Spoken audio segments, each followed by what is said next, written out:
Hey guys, Chris, Ironhead Garage. Well, back to work on the old 55.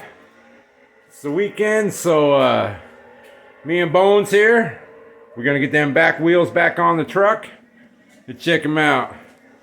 He went and got himself a Mr. Horsepower tattoo the other night. Yeah, lucky he came home. All right, we're gonna get them back wheels back on and do a little more work to her. See what we can get done.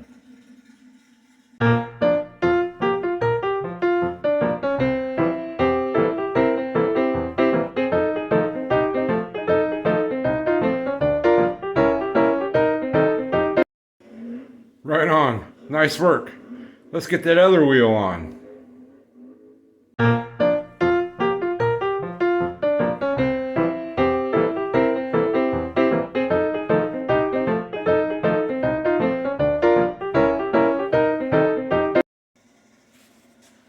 Well, got her back wheels back on. And now I got her front wheels off. Got her up on jack stands. Got the driver's side exhaust off. No rubber hangers. It was just bolted right to the frame and welded, so it was solid. Down this side, it's got flex pipe welded to the exhaust pipe. I had to cut it loose.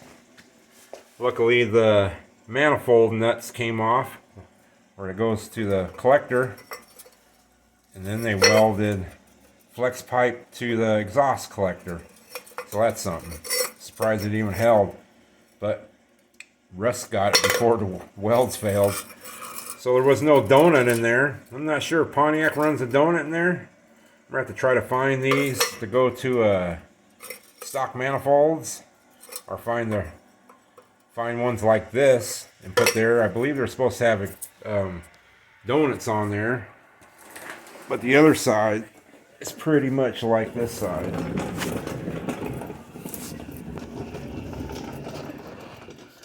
There's that pipe.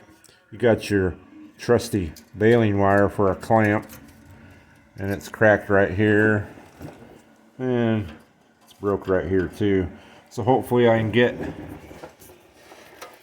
see if I can see them up here. Those exhaust bolts off there. Hopefully they pop loose without breaking. But I'm going to show you this brake line while I'm changing these brake lines. Look at that, where it goes through the frame, right through there. There's no clip on it to hold it to the frame. Then it's just dancing around. Where is it? Right here. Yeah, that's not real safe, especially with a single reservoir master cylinder. Then it goes through there. There's the master cylinder. And then back here is where I showed you guys last time. Hard to hold a flashlight in film. But here's where we'll go into the master cylinder right there, the T. So we'll replace that brake line too. And the passenger one is the exact same way. There's no clip, it's just kind of, there it is. It's even coming out of the frame. So that's not very safe at all either. So I'm going to build that new brake line, clip this wire, and try to get this old ratty exhaust off. This side over here, passenger side, I don't know if you guys seen it in the other videos, but it's got a wrinkle right here. Must have hit something now going down the road, but it's junk. So I need to build some exhaust. I need to find them header or exhaust manifold collectors, find the right ones.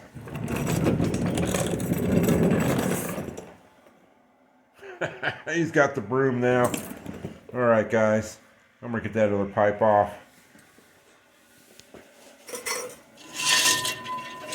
Get these brakes apart too. I'll be back. Well, I got that other exhaust pipe off.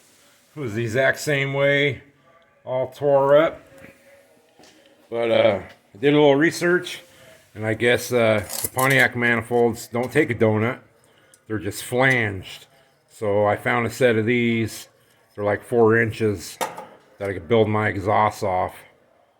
And so I'm gonna get them ordered and probably order new flange retainers right here, exhaust retainers, whatever they're called. Order them up. I did get the hub off. Got the spindle all cleaned up.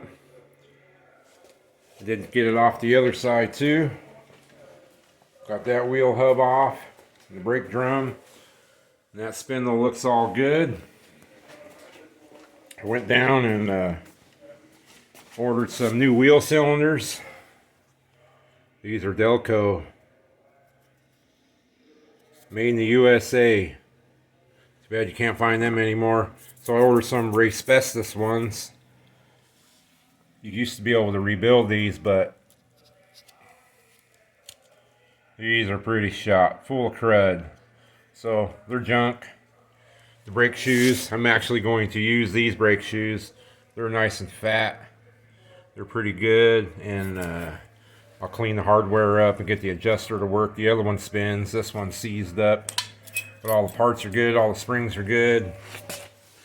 These drums here, they got a little bit of surface rust in there. I'm going to try to clean them up with some sandpaper. If not, I'll take them and have them turn. They don't have no ridge there. So these wheel bearings here are the old school ball bearing wheel bearings.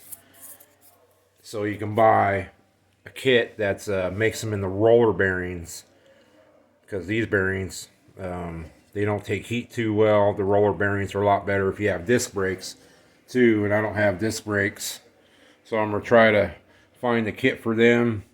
I believe 47 to 54 car is the same as 54 to 59 truck, GMC or Chevrolet. So I'm gonna try to get them bearings ordered up, see who can find them. I'll get new seals for here. I'm not sure with the new bearing kit if I run these dust caps that go over the wheel there. I don't think so. The other one's kind of hammered dirt anyway. But I think I'm gonna build in brake lines. Why this is all apart and cleaned up under there, I'm gonna build that inner brake line, and then build the passenger side brake line. I went and got some nuts. These are the skinniest nuts I could find. Fine thread, bolt it to the frame, then that won't pivot around no more. I got the flaring nut there that I need.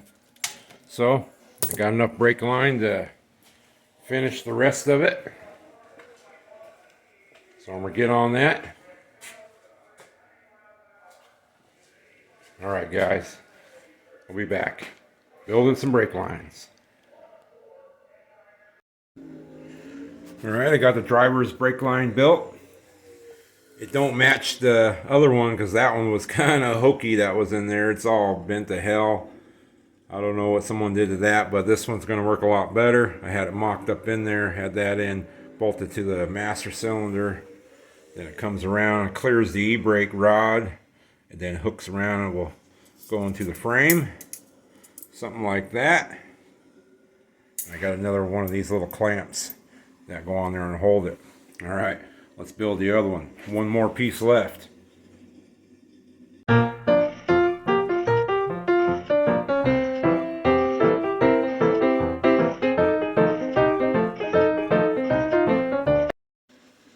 That's alright, Bones. I thought you knew that air cleaner wasn't ready to go on yet. I'll get it back off. Got the passenger side brake line built. Got the bend where it goes to the rubber line through the frame. Mine's a little bit different, but mine's a little further away from the frame. I think it's going to be better. Oh man, I was flaring this one, and I had it in the tool, and I was just tightening it down, and I forgot to put the flaring nut on. That would have been bad, because that's what I got left. About 16 inches, so I would have been screwed.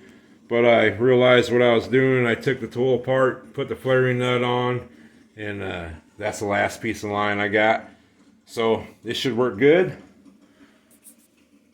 Got Bones over there cleaning up some brake pads with a wire brush. Alright guys, let me get this one on.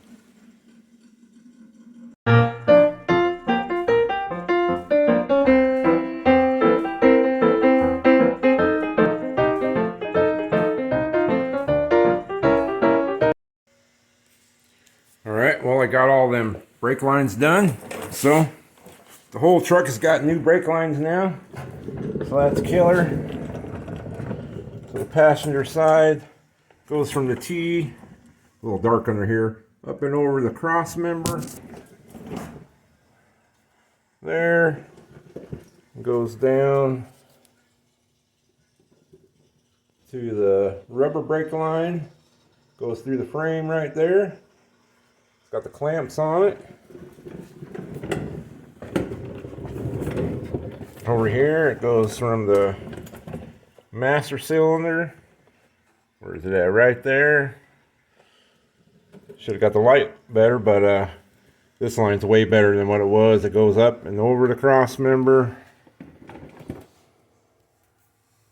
Goes around there, has a clamp to the frame.